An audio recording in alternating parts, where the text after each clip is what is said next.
You're tight here, Ben, too. Well, first of all, thank you all for coming. An important day today. We are proud to be talking here today about the constitutional amendment related to making voter ID a permanent part of Wisconsin's Constitution.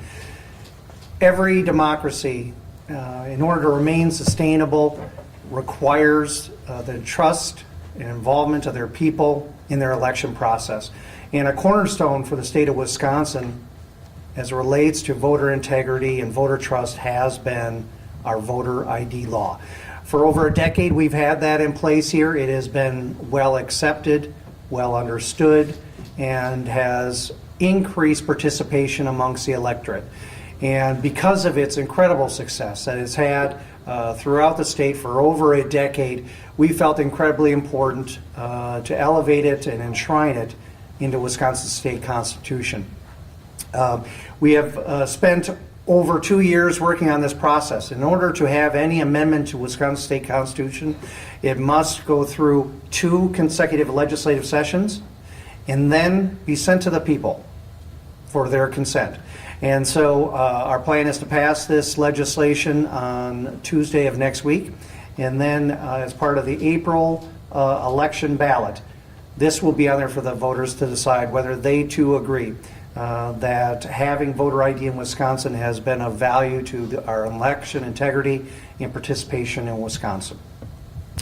So at this time, I'd like to introduce Representative Joel Kitchens from Sturgeon Bay. Well, thank you. This should be a really, really easy common sense measure. You know, we need an ID to buy alcohol, to get a prescription, to get public benefits, to check into a hotel. Why in the world would we not require an ID to protect one of our most sacred rights? It's really difficult to get by in our society these days without an ID. So to be very clear, this amendment does not add any new restrictions on voting. It merely continues what we are doing right now. And it enshrines it into the Constitution so that in the future, no activist judge can take this away from us.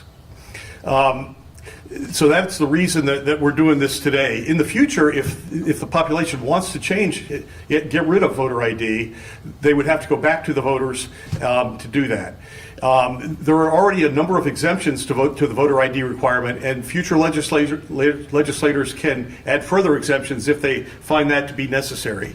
There was a Gallup poll recently that showed that 81% of people support voter ID, including 77% of the people of color.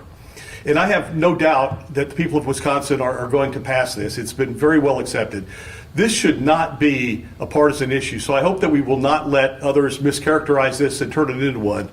I have a tweet here that Governor Evers put out just a few years ago. He said, "Stopped by the DMV this morning to pick up my new photo ID. It was easy, it only took a few minutes." So again, this should not be partisan. I hope we can count on the governor for his support of this. And with that, I will turn it over to my colleague, Representative Ben Franklin. I'd like to first thank Representative Kitchens and all the other representatives that are here today in support of this. I'd also like to briefly thank the members of the 88th Assembly District for having faith and confidence in me to be your state representative for the coming years. As has already been shared, 81% of the United States of America is in support of a bill like this. So I think that when we're talking about getting things done on a bipartisan basis, I think we would be hard pressed to find anything that is statistically more swayed to be on a bipartisan basis. So that's the first thing. The additional thing that I wanted to bring up is there's been a concern that potentially this would turn into suppressing voters. However, the data does not support that. So in another recent poll, since the last decade, before this law was enacted, voter turnout has actually increased. We went from about 70.14% to over 72% in the most recent election in 2024. So I'm very proud to get behind this bill as one of the first things that I'm doing as a newly elected representative, and just encourage the general public to get behind it as well and help us get it passed in the next election. Now Representative Jeff Merso. Thank you. Thank you for having me here today to talk about the voter ID. It just, I was around back in 2011 when we voted on it the first time, and it's been in place, and it just seems like you said, common sense. And the thing of it is when the public supports it, the majority of the public support it, it's been through numerous cases through our highest courts. And when it's been upheld there, it just seems like the next best step is to put it as a constitutional amendment and put it into our Constitution to have it assured that it's going to stay there and not have the challenges every time somebody wants to turn around and challenge it. So I'm going to be very happy to be on the floor on Tuesday to vote for it, and it's something hopefully that it'll go to the voters, and I think that's an excellent way to bring a law forward, is to have the voters take and be able to put their input into it, and hopefully we get this in as a constitutional amendment and put into the books. Thank you. Now Representative Ron Tussler. Yeah, thank you. A family is dysfunctional if it continues to argue about the same issue for 20 years. For 20 years in Wisconsin, we've heard about voter ID, and it's getting old. This is an opportunity for us to resolve an issue by getting it into our Constitution and move on to other things. And Wisconsin is clearly in favor of voter ID. A Wisconsin Institute for Law and Liberty poll recently found that 84% of Wisconsin residents are in favor of voter ID, as well as 70% of Democrats are in favor of voter ID. This is an issue we can be done with. We can finish it once and for all with this constitutional amendment. So it's a great opportunity for our voters to get involved and kind of eventually get one thing off of our plate, hopefully forever, and resolve this one issue. And this issue is something that's a Wisconsin thing, but it is not a normal thing. It is not normal to be trying to prevent someone from bringing an ID, or not prevent, but not require somebody to bring an ID to go vote. In Mexico, voter ID is required. Canada, every single European country has voter ID. This is a weird and bad idea that we have a chance to be done with in Wisconsin, and I hope we do. Now, if anybody has any questions, we'd be happy to answer. Some Democrats are saying that you guys are putting this on the ballot to drive out your base vote supporters with a state Supreme Court election on the ballot that could tilt the balance of the court. Can you respond to that? Well, if this was just something that base supporters were supporting, then maybe that would be true, but it's not. This is something 84% of Wisconsinites. So if 70% of Democrats are in favor of this, according to that poll, it would drive their people out too. So I don't agree with that.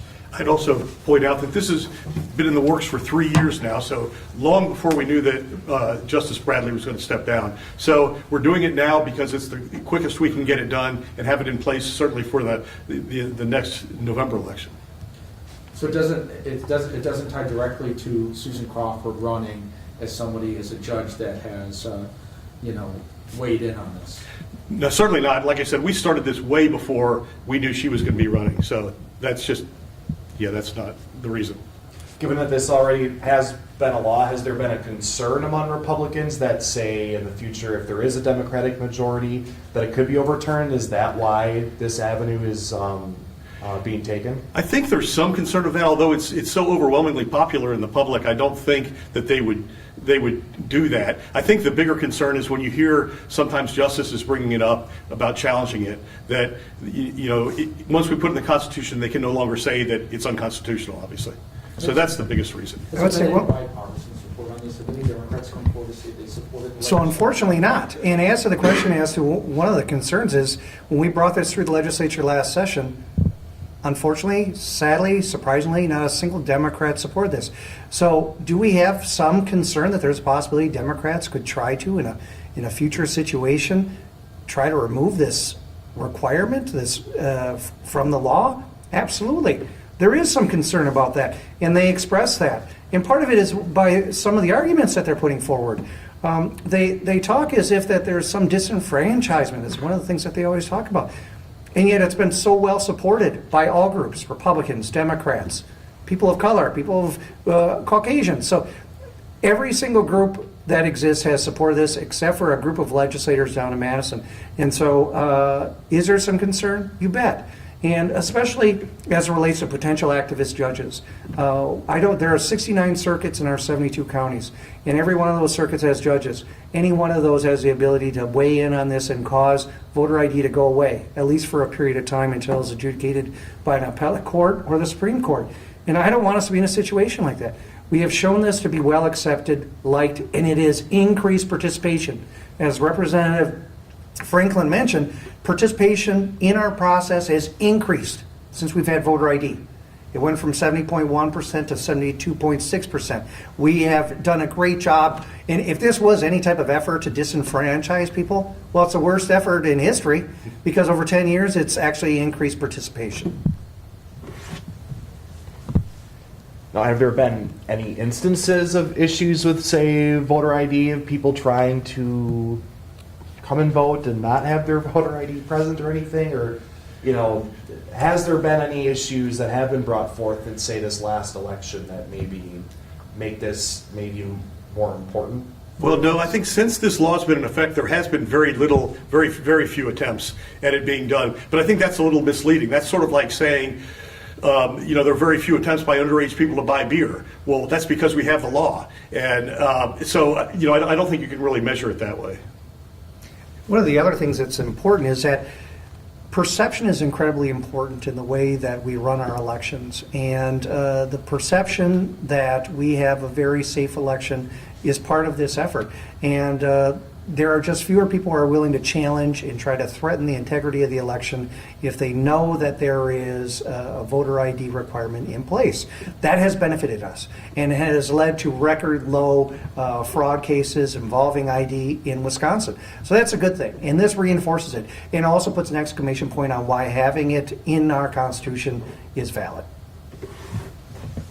The governor did come out with something today, essentially not in favor of this measure moving forward, but he also was pointing the finger at Republicans not on board with his proposal to allow the people and voters to bring forth items to be brought on a ballot for in the form of of referenda. Is there anyone that could speak on that and as to why? Well, as it relates to that, the governor mentioned it. There has not been any formal proposal provided to the legislature from the governor as to what this would look like. This is a concept that we have an entire session. We just started literally 2 days ago. And so if he has ideas on how to increase participation and involvement by the people, well, let's have that robust discussion and debate on that. But as far as we're understanding, he made a comment at a presser, but there wasn't any proposal that was actually drafted. There's been no conversation with the legislature on how actually this would work, his idea. But if there is, let's have it. Let's have that discussion. I know that the gentleman behind me and the rest of the legislature, we are interested in anything we can to make the public more engaged in our system. And if he's got a good idea, well, let's have that discussion. But as of right now, he put it out as an idea with nothing behind it, and we would welcome that opportunity. But in the meantime, he's looking for direct legislation. Well, isn't this just about the closest thing we got right now? A vote directly on a constitutional amendment? That is direct legislation in many ways. And so I would welcome his support for this form of direct legislation. And so I'm hopeful that he'll be engaged on that again. Once he has an actual proposal to circulate, I know all of us will be interested in circulating it and having an opportunity to discuss it. So would you say then you see there could be a future for people bringing forth a piece to be referenda for the people to decide, essentially skirting the legislature? That's at least how I take it from what the governor is proposing. So we have not seen any actual proposal, haven't seen it, anything beyond a statement. And so, we are not prepared as a caucus, as a legislature, to comment on something that hasn't been in any way articulated in a written form. It was a single statement he made, I believe, at a press conference. And to be honest, that's just not enough for us to feel comfortable making an educated, qualified response. Certainly, I'd be happy to have these discussions further, at future events over this 2-year legislative session. But as of right now, there isn't enough information to comment as to how this would work. Could you, someone even talk on the amount of referenda we have been seeing more on ballots, based on some decisions that have come from the legislature, and maybe why we're seeing more of that, of the voters helping decide that, and not the legislature voting on?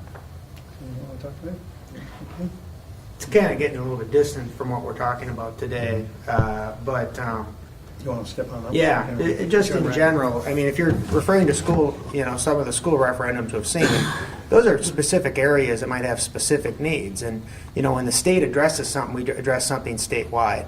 So I wouldn't say that necessarily all of those schools. I think that's why I was more talking about statewide referenda. Excuse me for not being clear enough there. Constitutional amendments. Yes, exactly. Okay, Yes. constitutional. Excuse me for that.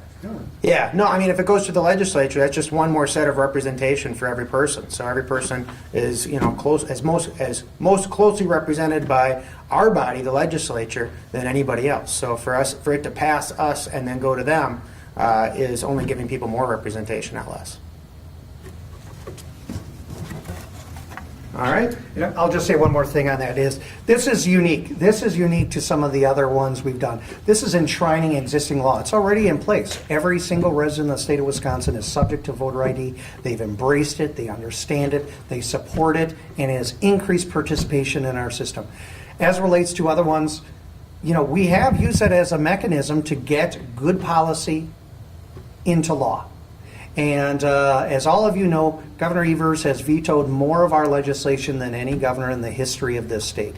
And so using constitutional amendments has been used effectively, and the people have weighed in on it. And but as it relates to this particular thing, this is enshrining something that we have not only have as a new idea, this is something that for over a decade has been part of how we run elections, and it has created trust, confidence, acceptance, and greater participation by the people. And that's why we want this to be on the ballot in April. All right. Okay? Very good. And we're available for one-on-ones if you want those too. So. Thanks. All right. Thank you. Thank you, guys. Thank you.